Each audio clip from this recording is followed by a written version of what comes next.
به نام خداوند جان و خرد. سروران، اندیشوران، جوانان و خانمها،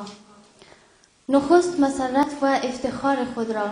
از حضور هنرمندان، دانشمندان، شاعران، نویسندگان و فرهنگیان بزرگ کشور در این مجلس پرشکوه ابراز می‌دارم و در قدم بعدی از صمیم قلب و با کمال امیدواری تأسیس انجمن فرهنگی کاتب را بر کلیه اهالی فرهنگ و خرد و بر تمام جامعه مهاجر مقیم دانمارک تبریک عرض می‌دارم. بدون شک تلاش‌های مجدانه مؤسسین این انجمن بسیار قابل ستایش و تکریم است که با درک نیازهای فرهنگی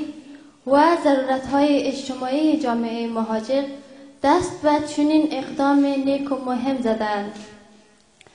امیدوارم و از خداوند خرد می‌خواهم تا بر مسئولین، فعالین و اعضای این انجمن توفیق عنایت فرماید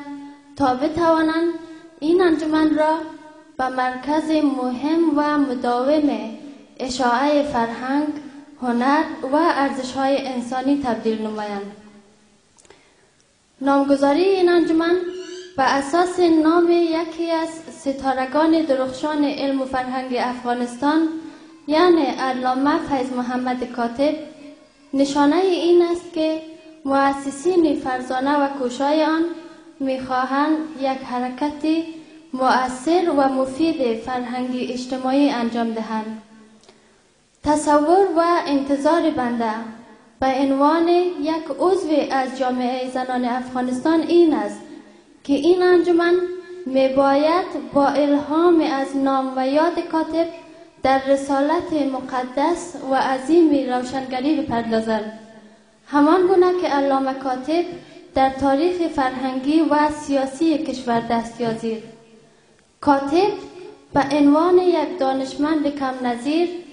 با دانش ادبی و تخصص تاریخگری خود نه تنها انقلاب در سیره تاریخ نویسی افغانستان انجام داد، بلکه او به عنوان یک روشنفکر مبارز و نستوه در بنیانگذاری و رهبری مبارزات مشروطه طلبی نیز نقش برجسته ایفا کرد. به همین دلیل است که او یک چهره ماندگار در تاریخ فرهنگی و مبارزاتی کشور محسوب می شود و منشأ احترام و اعتبار برای روشنفکران، آزادیخواهان و دانشمندان کشور و مایه افتخار فرهنگی و علمی برای تمام اقوام و شهروندان افغانستان می باشد.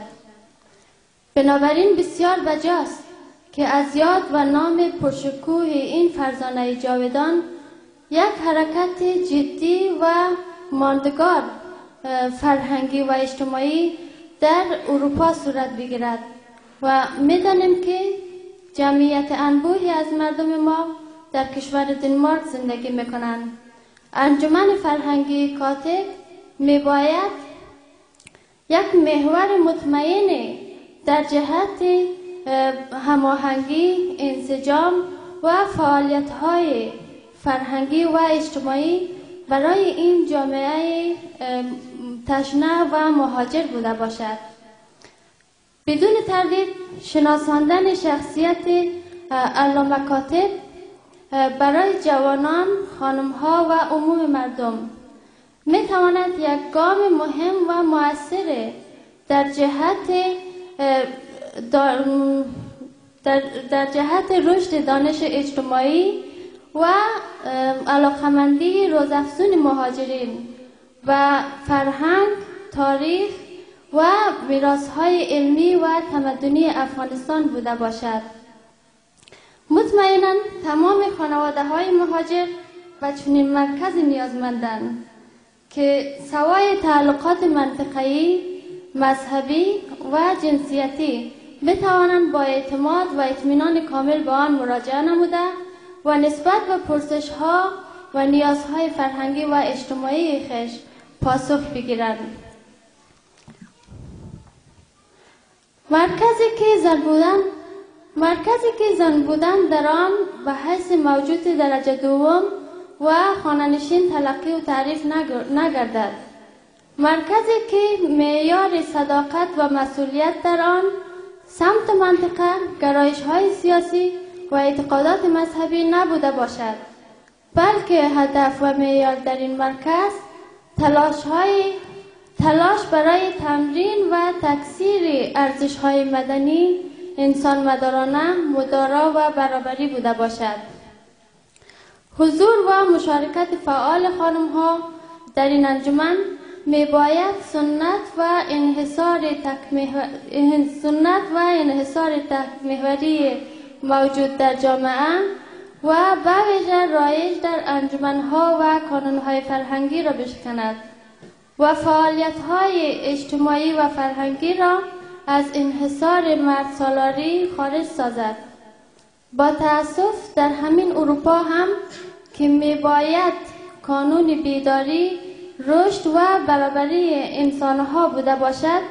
دیده می شود که جامعه افغانی همچنان در زنجیر سنت‌ها، ارزش‌های بسته و مردسالارانه گرفتار هستند. بدین رو بسیاری از خانواده‌های مهاجر افغانی که سالهاست در غرب زندگی می‌کنند، نه تنها ارزش‌ها و آموزه‌های مدنی، دموکراتیک و انسانی جامعه غربی را فرا نمی‌گیرند، بلکه بیشتر و شدیدتر در گودال سنت‌ها و هنجارهای بسته و قبیلوی خویش فرو می‌روند. به همین دلیل است که بسیاری از انجمن‌ها و اتحادیه‌های افغانستانی در کشورهای اروپایی کانون‌های مردانه هستند که زنان یا اصلا نقش ندارند و یا کمرنگ‌ترین حضور را دارند. من امیدوار و شدیداً متوقع هستم که انجمن فرهنگی کاتب رفیع‌ترین گام را در جهت شکستن این سنت نامیمون و غیر دموکراتیک برداشته و مهمترین همت و هدفش ایجاد زمینه برای فعال شدن زنان در امور اجتماعی و تشویق و ترغیب این قشر در جهت کسب تجربیات تازه و رشد استعدادهای فرهنگی آنان باشد. شکر. خوشبختانه زنان و دختران تحصیل یافته کم نداریم. نسلی که در اینجا رشد کرده، به ویژه دختران، از دانش و استعدادهای فراوان برخوردارند. انجمن‌ها و خصوص انجمن فرهنگی کاتب میباید از این نیرو و پتانسیل بهره فراوان ببرد. جذب زنان و دختران تحصیل کرده و فعال در انجمن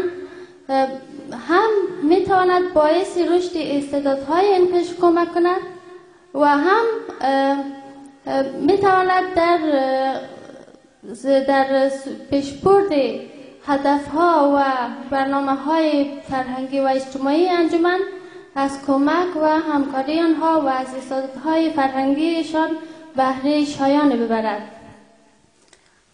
و ما بار دیگر تأسیس انجمن فرهنگی کاتب را بر همه مسئولین، فعالین و اعضای آن تبریک عرض می‌دارم و تولد این نوزاد را به فال نیک می‌گیریم و امیدوارم که با همت و پشتکار نیروهای فرهنگی فعال و دلسوز بتواند که این انجمن طرح نو دراندازد و امیدهای بلیغ را برای تمام مهاجرین به ویژه نسل جوان و خانم‌ها خلق کند.